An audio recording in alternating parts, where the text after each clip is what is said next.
However, in the process of doing something, the market will create certain conditions you define and perceive as opportunities. You act on those opportunities to the best of your ability, but your state of mind is not dependent upon or affected by the market's behavior. If you can learn to create a state of mind that is not affected by the market's behavior, the struggle will cease to exist. When the internal struggle ends, everything becomes easy. At that point, you can take full advantage of all your skills, analytical or otherwise, to eventually realize your potential as a trader. Here's the challenge. How do you accept the risks of trading without emotional discomfort and fear? When at the moment you perceive the risk, you simultaneously feel discomfort and fear. In other words, how do you remain confident and pain-free when you are absolutely certain you can be proved wrong, lose money, miss out, or leave money on the table? As you can see, your fear and feeling of discomfort are completely justified and rational. Each of those possibilities becomes real the moment you contemplate interacting with the market. However, as true as all of these possibilities are for every trader, what isn't true or the same for every trader is what it means to be wrong, lose, miss out, or leave money on the table. Not everyone shares the same beliefs and attitudes about these possibilities, and therefore, we don't share the same emotional sensitivities. In other words, not everyone is afraid of the same things. This may seem obvious, but I assure you, it is not. When we're afraid, the emotional discomfort we feel in the moment is so real that it's beyond question, and it's natural to assume that everyone shares our reality. I will give you a perfect example of what I am talking about. I recently worked with a trader who was deathly afraid of snakes. As far as he was concerned, he had always been afraid of snakes because he couldn't recall a time when he wasn't. Now, he is married and has a 3-year-old daughter. One evening, while his wife was out of town, his daughter and he were invited to a friend's house for dinner. Unbeknownst to my client, his friend's child had a pet snake.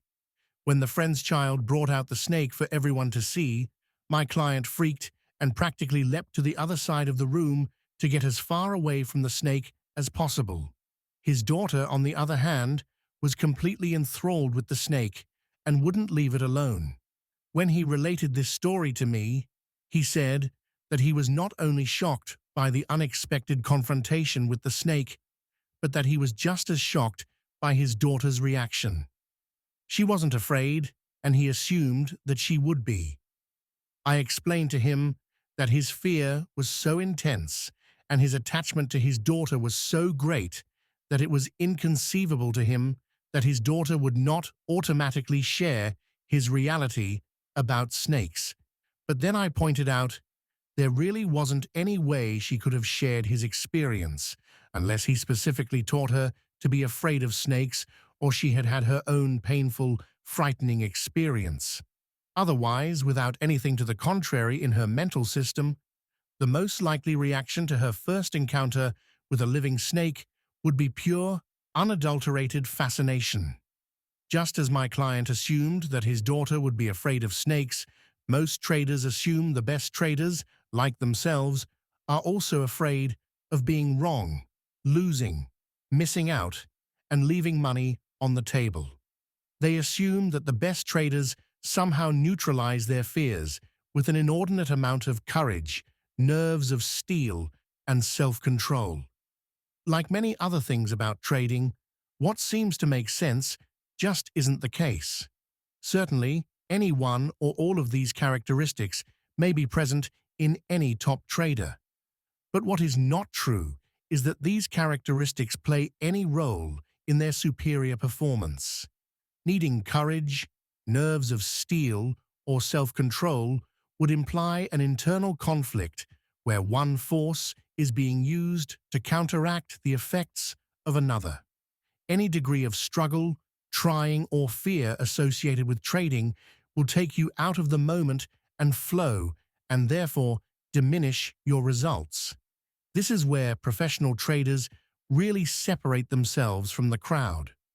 When you accept the risk the way the pros do, you won't perceive anything that the market can do as threatening. If nothing is threatening, there's nothing to fear. If you're not afraid, you don't need courage. If you're not stressed, why would you need nerves of steel? And if you're not afraid of your potential to get reckless because you have the appropriate monitoring mechanisms in place, then you have no need for self-control. As you contemplate the implications of what I am saying, I want you to keep something in mind. Very few people who go into trading start out with the appropriate beliefs and attitudes about responsibility and risk. There are some who do, but it's rare. Everyone else goes through the same cycle I described in the example of the novice trader. We start out carefree, then become scared, and our fears continually diminish our potential. The traders who break through the cycle and ultimately make it are the ones who eventually learn to stop avoiding and start embracing the responsibility and the risk.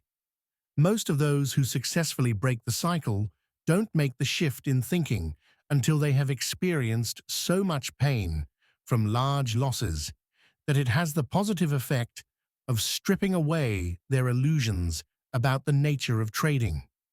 With respect to your development, the how of their transformation is not that important, because in most cases it happened inadvertently. In other words, they weren't completely aware of the shifts that were taking place inside their mental environment until they experienced the positive effects their new perspective had on the ways in which they interacted with the market. This is why very few top traders can really explain what accounts for their success, except to speak in axioms like cut your losses and go with the flow. What is important is that you understand it is completely possible to think the way the professionals do and to trade without fear, even though your direct experience as a trader would argue otherwise. Aligning your mental environment. Now we're going to start zeroing in on exactly how you can align your mental environment in order to accept the risk and function like a professional trader. Most of what I've discussed up to this point was designed to get you ready to do the real work. I'm going to teach you a thinking strategy that has, at its core, a firm belief in probabilities and edges. With this new thinking strategy, you'll learn how to create a new relationship with the market, one that disassociates your trading from what it typically means to be wrong or to lose, and that precludes you from perceiving anything about the market as threatening. When the threat of pain is gone, the fear will correspondingly disappear, as will the fear-based errors you are susceptible to. You will be left with a mind that is free to see what is available and to act on what you see. Getting to this carefree, fearless state of mind, in spite of being burned over and over again, will take some work, but it's not going to be so difficult as you may think. In fact, by the time you've finished reading this book, most of you will be amazed at how simple the solutions to your problems really are. In many respects, a state of mind or perspective is like software code. You could have several thousand lines of perfectly written code with only one flawed line, and in that one flawed line, there might be only one character out of place. Depending on the purpose of the software and where that flaw is in relation to everything else, that one misplaced character could ruin the performance of an otherwise perfectly written system. You see, the solution was simple. Fix the misplaced character, and everything runs smoothly. However, finding the error, or even knowing it exists in the first place, can take considerable expertise. When it comes to the ideal trading mentality, everybody is a certain psychological distance away. In other words, Virtually everyone starts out with flawed software code. I use terms like clicks or degrees to indicate psychological distance, but these terms don't imply a specific distance. So, for example, many of you will find that you are only, let's say, one click away in perspective from the ideal mindset. That one click could represent one or two erroneous or misplaced assumptions you have about the nature of trading. As you reflect upon some of the ideas presented in this book, your perspective may shift. To use the analogy of software code, that shift would be equivalent to finding the flawed line in your mental system and replacing it with something that works properly. People normally describe this kind of internal mental shift as an aha experience, or the moment when the light goes on. Everyone has had these kinds of experiences, and there are some common qualities associated with them. First, we usually feel different. The world even seems different, as if it had suddenly changed. Typically, we might say at the moment of the breakthrough something like, "Why didn't you tell me this before?" Or, "It was right in front of me the whole time, but I just didn't see it." Or, "It's so simple. Why couldn't I see it?"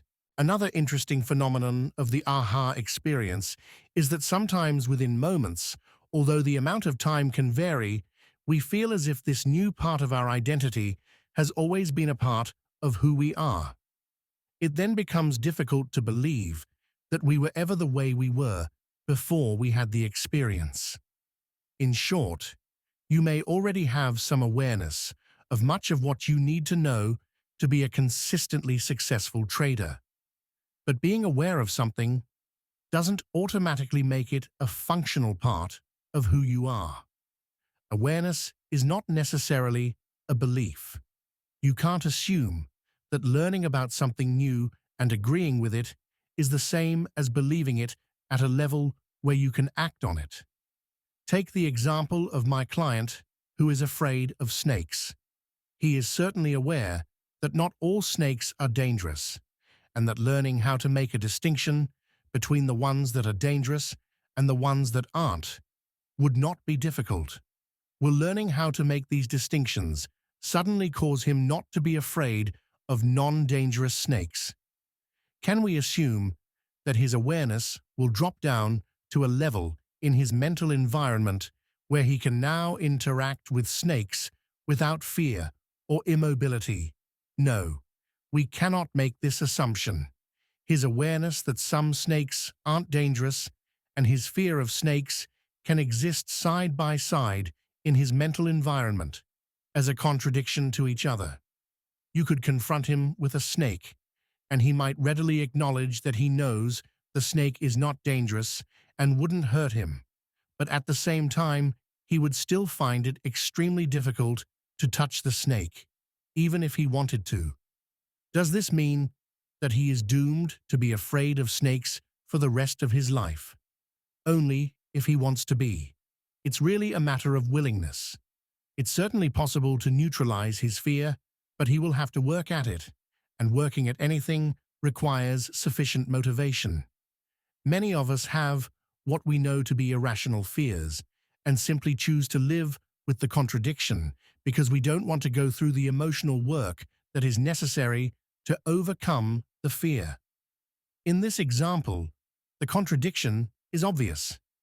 However, in my many years of working with traders, I have uncovered several typical contradictions and conflicts surrounding the issues of risk and responsibility, where holding two or more conflicting beliefs can easily cancel out your positive intentions, no matter how motivated you are to be successful.